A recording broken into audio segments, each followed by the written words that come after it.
Ang lahat ng pangyayaring ito, Sir Red, ay nangyari sa bahay ng aking pinsan.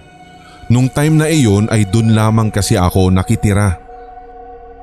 Bagong-bago pa lang talaga ang bahay niya noon at hindi pa daw ito nababasbasan.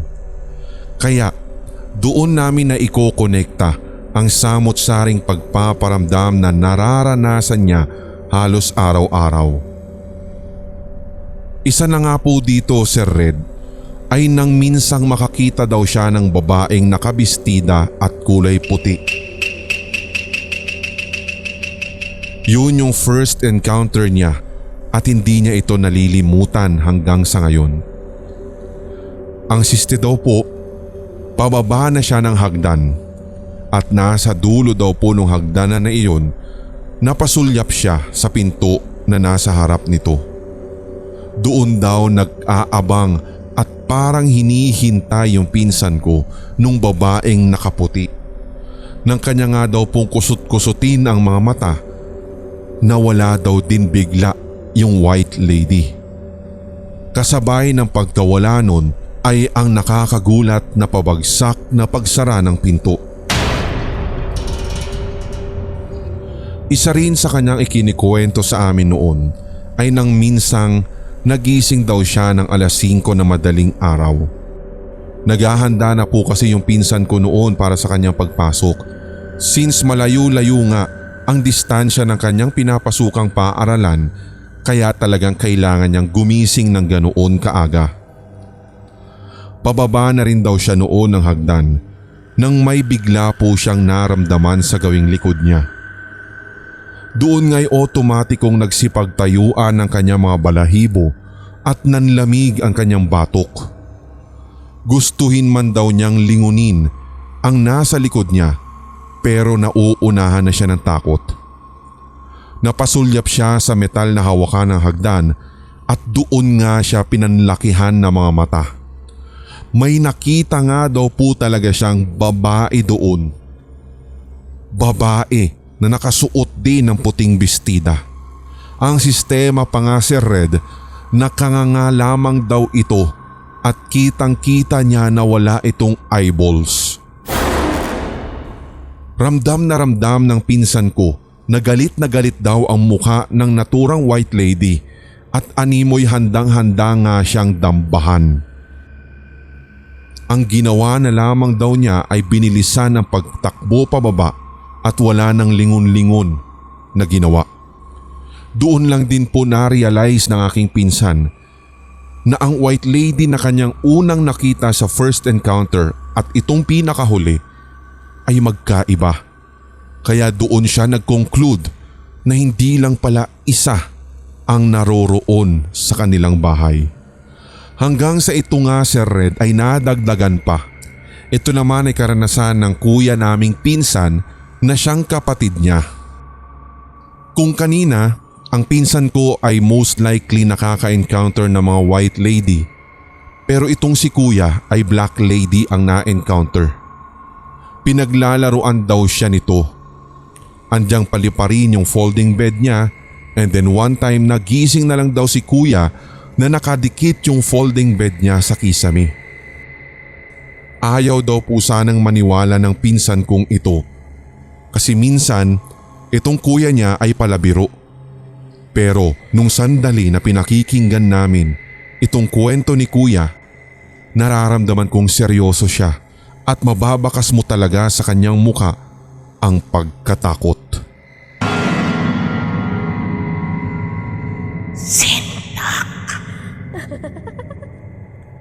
Hello po, it's me again.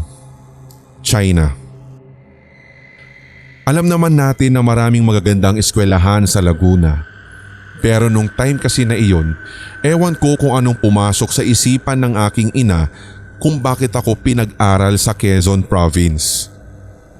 Isa pa, wala naman kaming bahay talaga sa probinsyang iyon. Kaya napilitan talaga ako na magrenta ng isang boarding house. Ito pong boarding house na napili ko ay hindi mapagkakamalang boarding house sa unang tingin dahil mukha lang siyang isang natural o ordinaryong bahay. Tsaka nasa kaloob-loobang bahagi po ito ng mismong boarding house namin. Yung una mong makikita talaga ay yung bahay ng landlady at ng landlord. Main gate muna po and then bahay na ng mga landlady at landlord namin. And then yung kanilang garahe, may garden at mini gate. Tapos ito na, boarding house na namin. Dahil napapalibutan po ng puno at malalagong mga halaman, yun ang nakapagpapadagdag po ng creepy feels lalo pag sumasapit ang gabi. Isang weekend po iyon, Sir Red, nang umuwi halos lahat ng boardmates ko at dalawa lamang po kaming natira ng aking boardmate pero doon po siya sa kabilang kwarto. So ako po ay busy noon sa pag-i-scroll ng kung ano-ano man sa aking cellphone nang may marinig po akong tumawag sa pangalan ko mula sa labas. Boses iyon ng roommate ko. Hindi ko na po sila papangalanan. Okay lang sana at madededma ko pero 4 times po niyang ginawa yung pagtawag sa pangalan ko kaya hindi po talaga ako pwedeng magkamali na guni-guni lamang iyon. Ang iniisip ko nga nung una baka gusto niyang pagbuksan ko siya sa main gate kasi 11:25 na po iyon ng gabi at kapag 10 PM pa lamang doon ay nakalock na yung gate unless magsasabi ka sa mga landlord at landlady. So tumayo na lang ako at lumabas ng kwarto. I was about to unlock the main door nang may na-realize po ako. 11:25 na nga pala iyon. Kilalang kilala ko yung boardmate kong ito at hindi mo yun mapapauwi ng ganoong oras. At ang alam ko, umuwi siya at nakarating na sa bahay nila. Hindi rin niya ugali yung sisigaw ng 10 oras ng gabi dahil tiyak magagalit yung landlady namin. At napaka-imposible na madidinig ko yung sigaw niya kung galing siya sa main gate dahil una ang layo-layo talaga nung mismong door namin sa main gate at papasok pa nga siya. Di ko muna in-unlock yung pinto. Nakitext na lamang ako doon sa aking boardmate sa kabilang room hanggang sa bigla na lang akong nanigas nang ma-receive ang reply ng aking ka-boardmate na sumisigaw kanina. Ang sabi niya, "Uy be, huwag ka namang ganyan. Kanina pa ako nakarating dito sa bahay namin, 2:00 pa ng hapon." Dahil sa kinilabutan talaga ako noon, Sir Red, kaya nakitulog na lamang ako sa room nung aking isang boardmate.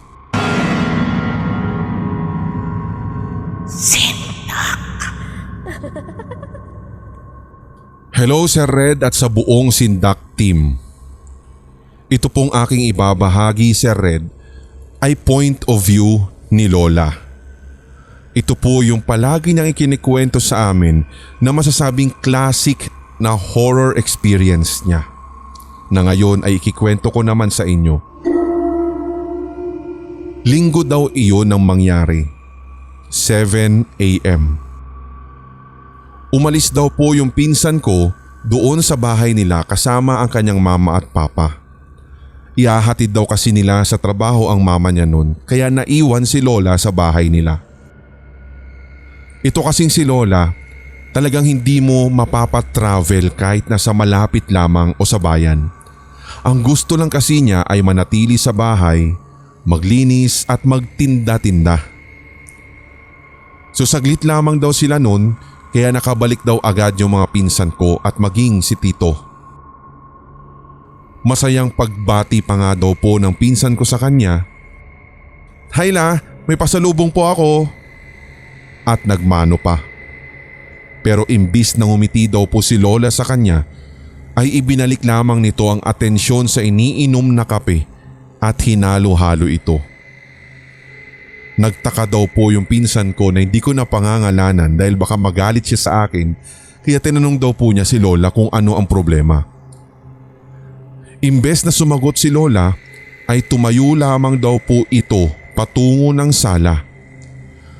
Maya-maya lang ay ay tumingin daw sa kanya si Lola at tinawag daw po yung pinsan ko kaya lumapit naman ito. Paglapit daw po niya kay Lola ay agad nitong itinuro ang kwarto ni na mama at papa niya. So napatingin daw po yung pinsan ko sa direksyon na itinuturo ni Lola, pero nagtaka na lamang ang pinsan ko dahil wala naman daw pong kakaiba doon sa itinuturo ni Lola. Kaya napatanong na lang siya kung ano daw yun.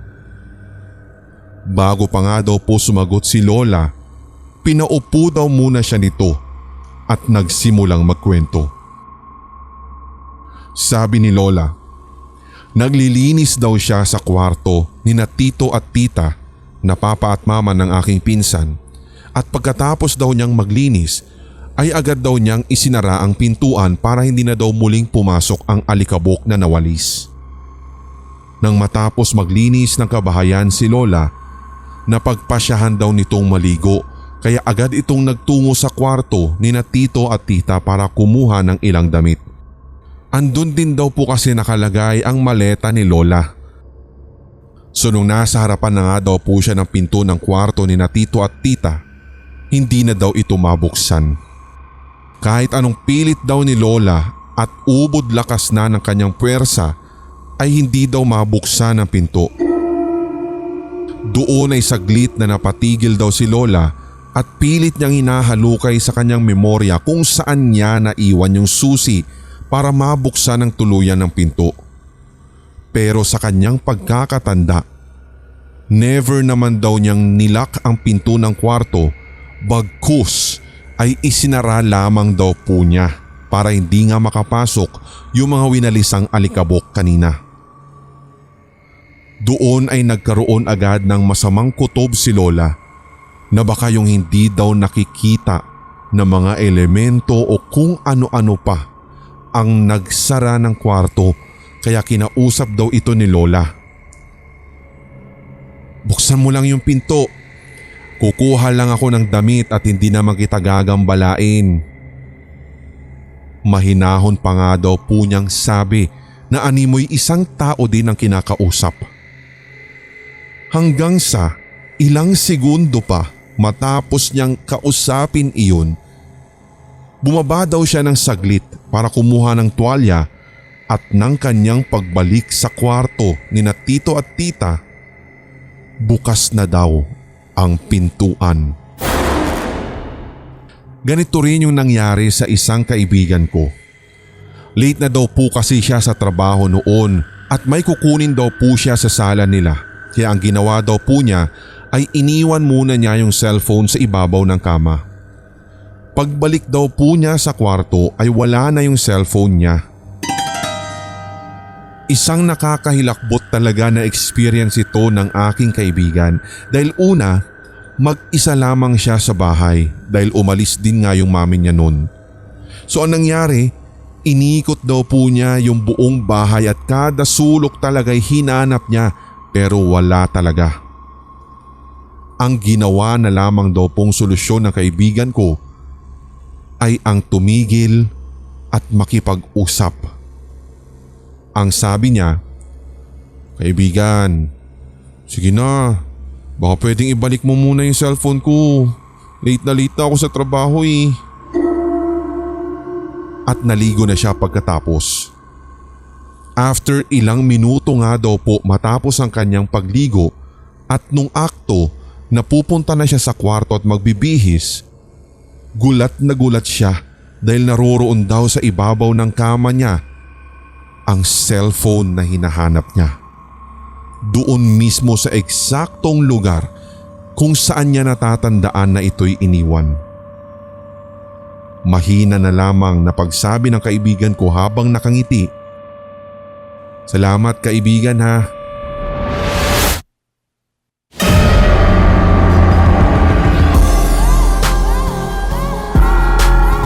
At inyong napakinggan ang tampok na one-shot Tagalog horror story.